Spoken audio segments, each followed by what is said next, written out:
The Vatican. The Vatican is the smallest country in the world, less than half a square kilometer. That's basically the size of a big shopping mall. Today it's the center of the Catholic Church, but for much of history the Pope wasn't just a spiritual leader. He was also a political ruler with his own territory. These were the Papal States, covering a huge part of central Italy with armies, taxes, and laws all under papal control.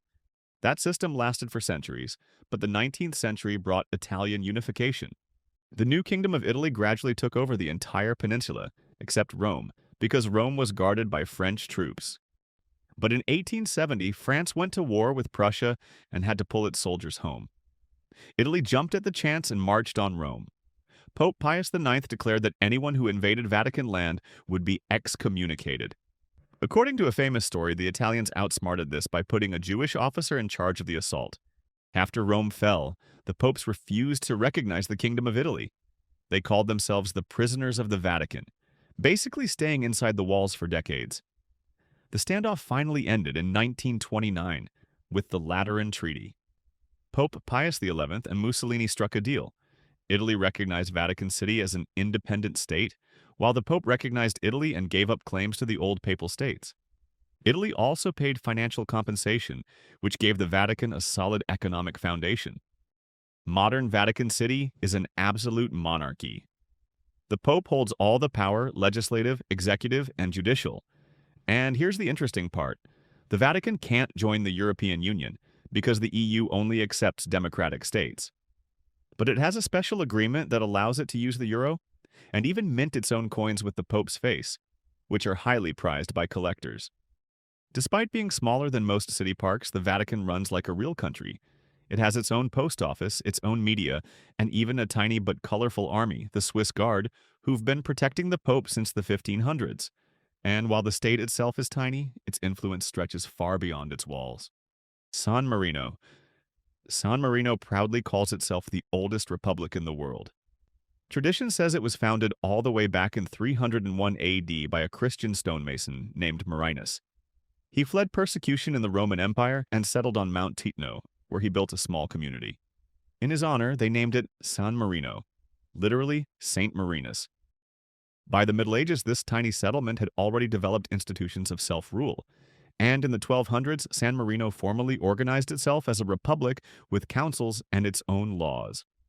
From that point on, it proudly carried the title of Republic, and against all odds, it's managed to keep it ever since. San Marino's endurance has always relied on geography, diplomacy, and timing. Its mountainous terrain made it less attractive for conquest, and its leaders skillfully maintained good relations with larger powers. In 1849, the revolutionary general Giuseppe Garibaldi, who was about to play a key role in the unification of Italy, fled to San Marino after a failed campaign against Austrian and French forces. The Republic gave him asylum, and when Italy was later unified, Garibaldi remembered their generosity, and the new Kingdom of Italy respected San Marino's independence. The 20th century brought more challenges. Under Mussolini, San Marino's leaders showed some sympathy for fascism, which likely helped prevent annexation. During World War II, the Republic declared neutrality, but in 1944, German troops occupied it. But soon after, British and Indian forces liberated San Marino during their advance through Italy.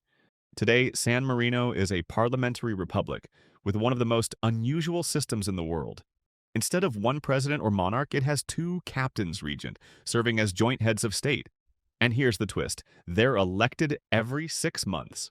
This centuries-old system reflects San Marino's deep preference for shared power. San Marino's modern economy thrives on tourism, finance, and small industries.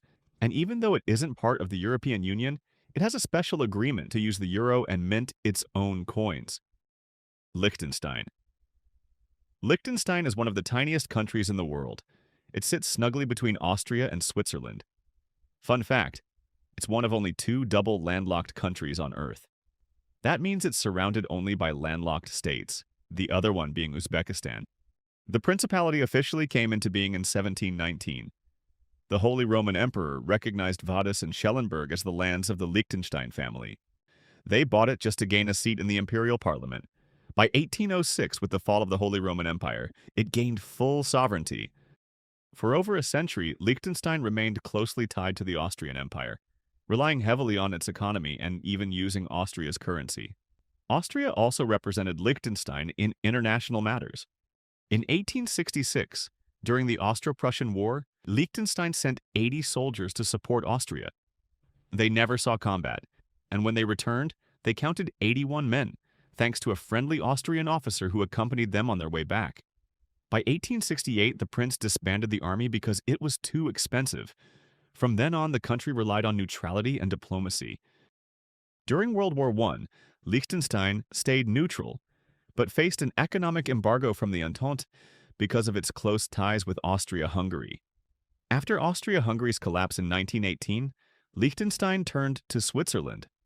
In 1923, the two signed a customs union, and Liechtenstein adopted the Swiss franc.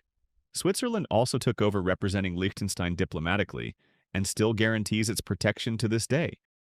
After Nazi Germany annexed Austria in 1938, many feared that Liechtenstein would be next, but Swiss troops guarded its borders and Germany avoided occupation to prevent straining relations with Switzerland, whose banks were vital to the Nazi war effort.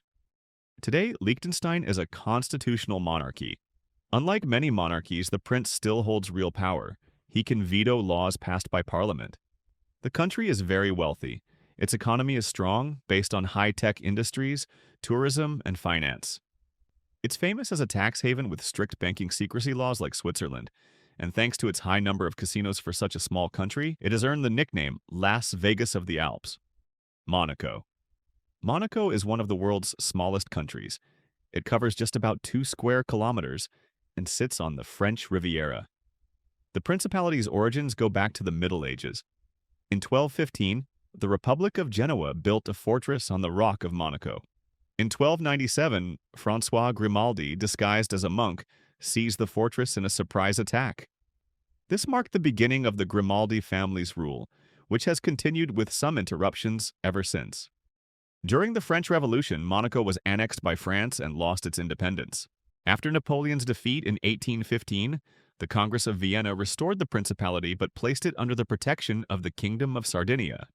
In 1848, the towns of Menton and Roquebrune, which made up most of Monaco's territory, rebelled against the Grimaldis because of the high taxes. They declared themselves free cities and became a separate protectorate of Sardinia. The situation was resolved in 1860 when Sardinia ceded Nice and Savoy, including the free cities, to France in exchange for French support in its war against Austria. In 1861, Monaco and France signed a treaty. Monaco renounced its claims to the lost cities, and in return, France fully recognized Monaco's independence, paid 4 million francs, and agreed to provide military protection. The loss of territory created an economic challenge. To survive, Monaco legalized gambling, which was banned in most of Europe at the time. The creation of the Monte Carlo casino transformed Monaco into a playground for the rich and powerful. Revenue from the casino allowed the state to abolish income tax, attracting wealthy residents from around the world. Fun fact: citizens of Monaco are forbidden from gambling or working in the casino's gaming rooms. Only foreigners are allowed to play. During World War II, Monaco was first occupied by Fascist Italy and later by Nazi Germany. The Nazis deported dozens of Jewish residents and arrested some French resistance leaders, later executing them. After the war, the principality quickly recovered, maintaining its independence while preserving its luxurious lifestyle. Today, Monaco is a constitutional monarchy ruled by a prince. Monaco is not part of the European Union, but it uses the euro as its currency and is allowed to issue its own coins.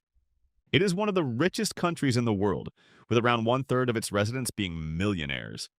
The principality is known as a tax haven and is famous for its luxury lifestyle, the Monte Carlo Casino, the Formula One Grand Prix, and exclusive cultural events. Andorra. Andorra is a tiny country tucked away high in the Pyrenees Mountains, between France and Spain. Andorra claims to be the last independent survivor of the Marca Hispanica, a military buffer zone created by Charlemagne to stop Muslim forces from advancing into his empire.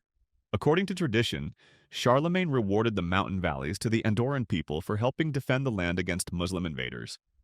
In the 13th century, Andorra found itself caught between two rival lords, the Count of Foix from southern France and the Bishop of Urgell from Catalonia in Spain.